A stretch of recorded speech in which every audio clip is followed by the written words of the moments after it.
45 years की wait के बाद फाइनली उड़ीसा ने वेलकम किया है फर्स्ट हैचलिंग्स ऑफ घड़ियाल। घड़ियाल के बेबीज बॉर्न हुए हैं। अब ये इतनी इम्पॉर्टेंट बात क्यों है उड़ीसा के लिए, इवन इंडिया के लिए? घड़ियाल क्या होते हैं, घड़ियाल के बारे में पूरा डिटेल में डिस्कस करेंगे, प्लस एलिगेटर, घड़ियाल और क्रोकोडाइल में डिफरेंस भी डिस्कस करेंगे। काफ़ी कुछ जानने के लिए है इस लेक्चर में, तो चलिए स्टार्ट करते हैं।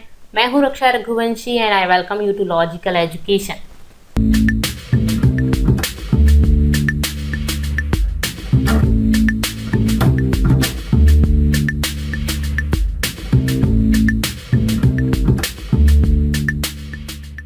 अब आप मुझे टेलीग्राम, इंस्टाग्राम और फेसबुक पर फॉलो कर सकते हैं। टेलीग्राम पर आपको मेरे वीडियोस की पीडीएफ मिल जाएंगी। इंस्टा पर आप मुझसे क्वेश्चंस भी कर सकते हैं। इसके अलावा अगर आपने चैनल को सब्सक्राइब नहीं किया है तो प्लीज़ डू सब्सक्राइब। देखिए, ये न्यूज़ है कि घड़ियाल के 8 हैचलिंग्स स्पॉट किए गए हैं मई के एंड में महानदी रिवर में। But before we discuss about it, सबसे पहले आप मुझे इस क्वेश्चन का आंसर करिएगा। ये 2017 का क्वेश्चन है यूपीएससी का। If you want to see घड़ियाल in their natural habitat, which one of the following is the best place to visit?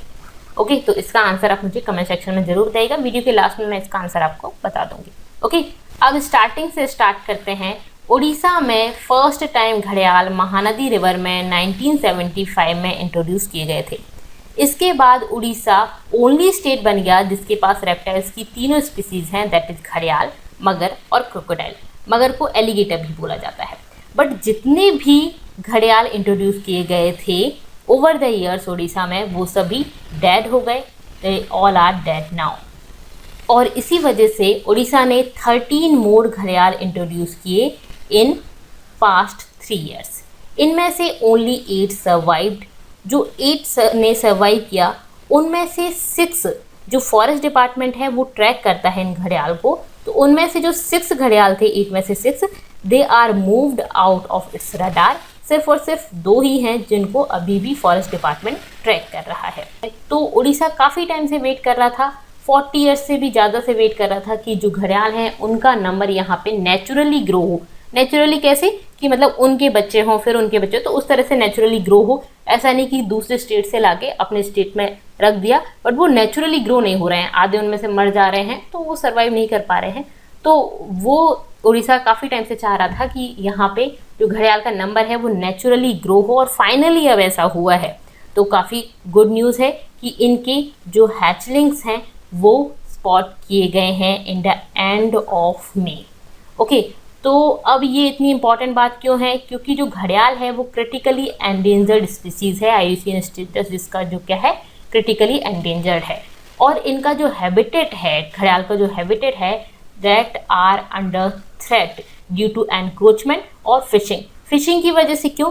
देखिए, क्या होता है कि यहाँ पे जो फिशिंग होती है, तो फिशिंग में जो फिशिंग नेट है ना, उसमें घड़ियाल आ जाते हैं। इनका जो स्नाउट, ये जो आपको दिखाई दे रही है, ये फिशिंग नेट में फंस जाती है, और उसकी वजह से इनको किल कर दिया जाता है, या इनकी ये जो स्नाउट है ना, इसको कट कर दिया जाता है, और उसकी वजह से ये मर जाते हैं।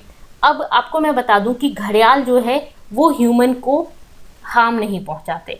ठीक है, घड़ियाल मगर क्रोकोडाइल में डिफरेंस होता है, और ये ह्यूमन को हार्म नहीं पहुंचाते हैं। इवन ये प्रॉब्लम इसलिए भी होती है क्योंकि यहाँ पे जो लोग फिशर्स वगैरह हैं वो ऐसा सोचते हैं कि कल को जाके ये हमें मारेंगे तो आज हम इनको मार देते हैं।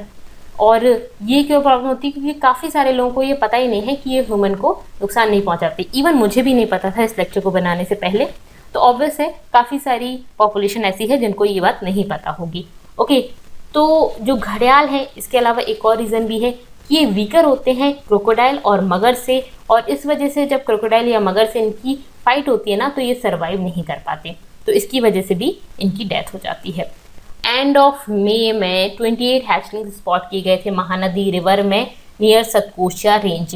ये जो इनके एग हैं, घड़ियाल के एग, उनको इंक्यूबेशन के लिए 70 डेज़ की ज़रूरत होती है, और उसके बाद भी काफ़ी वीक और मंथ तक ये अपनी मदर के साथ ही रहते हैं। यहाँ पर हैचलिंग्स के साथ एक मेन कंसर्न है कि फ्लडिंग, जो रेन, अभी रेनी सीज़न आ गया है, और रेन की वजह से जो फ्लडिंग होती है रिवर में, वो इनका मेन कंसर्न है। जो फॉरेस्ट डिपार्टमेंट है वो काफ़ी ध्यान दे रहा है इन पर, पूरी तरह से निगरानी रख रहा है ड्रोन के थ्रू, और भी काफ़ी सारे स्टेप्स लिए गए हैं फॉरेस्ट डिपार्टमेंट के द्वारा, वो भी मैं आपको डिस्कस करूँगी। अब बात करते हैं सबसे पहले घड़ियाल के बारे में और डिफरेंस भी डिस्कस कर लेते हैं। इनका जो नेचुरल हैबिटेट होता है वो क्या होता है, फ्रेश वाटर होता है। तो फ्रेश वाटर में रहते हैं, मीठे पानी में रहते हैं और डीपर वाटर में रहते हैं ये, ठीक है। ये जब इन अपने एग जब देते हैं उस टाइम पर ये शैलो एरियाज में आते हैं, मतलब जहाँ पे कम पानी होता है उस एरिया में सिर्फ और सिर्फ एग देने के टाइम पर आते हैं। बाकी टाइम पर ये कहाँ रहते हैं, डीपर वाटर में रहते हैं और फ्रेश वाटर में रहते हैं। ओके, घड़ियाल जिसको केवल्स बोला जाता है, ये एक एशियन क्रोकोडाइल का टाइप है। इंडिया में ये नॉर्दर्न पार्ट में रहते हैं, नॉर्दर्न इंडिया में रहते हैं जनरली। इसके अलावा घड़ियाल की सिग्निफिकेंस क्या है, तो घड़ियाल की पॉपुलेशन गुड इंडिकेटर होती है क्लीन रिवर वाटर का, मतलब कि जिस रिवर में घड़ियाल अच्छी मात्रा में है तो वो जो वाटर है वो क्लीन है, क्योंकि क्लीन वाटर में ही रहते हैं, फ्रेश वाटर में रहते हैं। इसके अलावा हमारी जो फूड चेन है वो नहीं बिगड़ना चाहिए, नहीं तो पूरा सिस्टम खराब हो जाता है। और इन कंपैरिजन टू क्रोकोडाइल, घड़ियाल are very shy and unharmful species, very very important. ये बहुत शाय होते हैं, ये उन एरियाज में नहीं आते जहाँ पे ह्यूमन रहते हैं, ठीक है। तो अगर ह्यूमन इंटरफेरेंस ज़्यादा होता है रिवर में तो उन एरिया में नहीं आते हैं। और अनहार्मफुल स्पीसीज है ये, ठीक है। लाइक क्रोकोडाइल हार्म करते हैं ह्यूमन को, ये हार्म नहीं करते हैं। ओके, अब डिफरेंस डिस्कस कर लेते हैं क्रोकोडाइल, मगर और घड़ियाल में। तो जो घड़ियाल है उसका IUCN स्टेटस है क्रिटिकली एंडेंजर्ड। ये वाइल्ड लाइफ प्रोटेक्शन एक्ट 1972 में शेड्यूल 1 में आता है। मगर या एलिगेटर जो है उसका IUCN स्टेटस है वल्नरेबल, और सॉल्ट वाटर क्रोकोडाइल इसका क्या है, लीस्ट कंसर्न। जो क्रोकोडाइल है वो सॉल्ट वाटर में रहता है, ठीक है। बाकी घड़ियाल किस तरह के वाटर में रहता है, तो ये रिवर वाटर, फ्रेश वाटर में रहता है, और मगर भी फ्रेश वाटर में ही रहता है। जो क्रोकोडाइल है वो भी फ्रेश वाटर में भी रहता है, लेकिन मेनली ये सॉल्ट वाटर में रहता है। ओके, अब बात करते हैं इनके बीच में डिफरेंस की।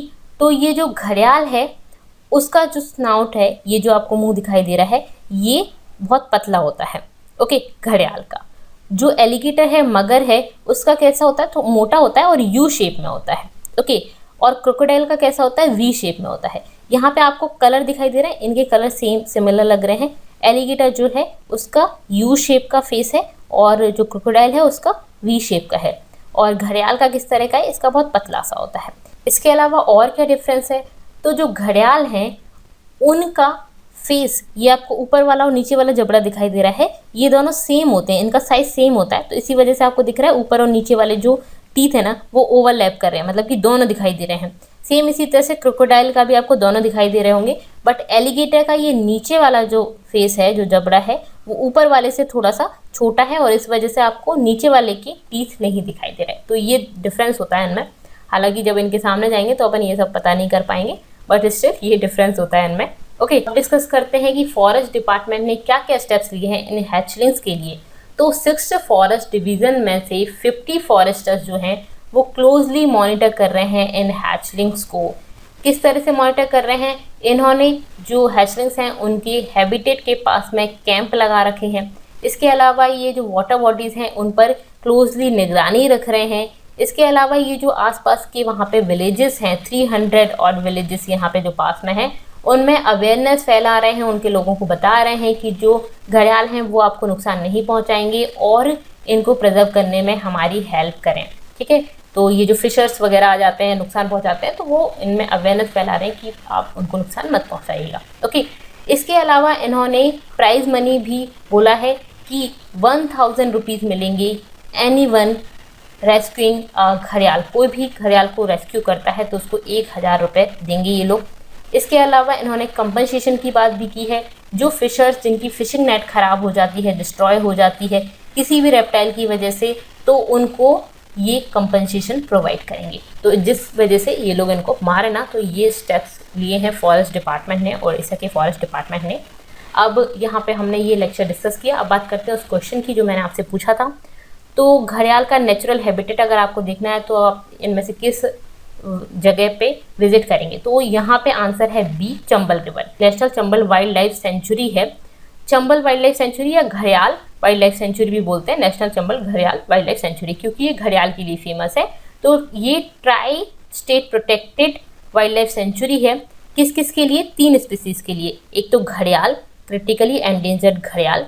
दूसरा है red crown roof turtle, red crown roof turtle, ये आपको दिखाई दे रहा है ये। और तीसरा है डॉल्फिन के लिए, ठीक है, एंडेंजर्ड गंगा रिवर डॉल्फिन। इनके लिए फेमस है घड़ियाल वाइल्ड लाइफ सेंचुरी या चंबल घड़ियाल वाइल्ड लाइफ सेंचुरी। अब आपके सामने एक क्वेश्चन है कि चंबल रिवर कहाँ से निकलती है, ठीक है। मध्य प्रदेश में ये चंबल जो रिवर है उसका ओरिजिन कहाँ से होता है और फिर कहाँ जाके किस रिवर में जाके ये मिल जाती है, ठीक है।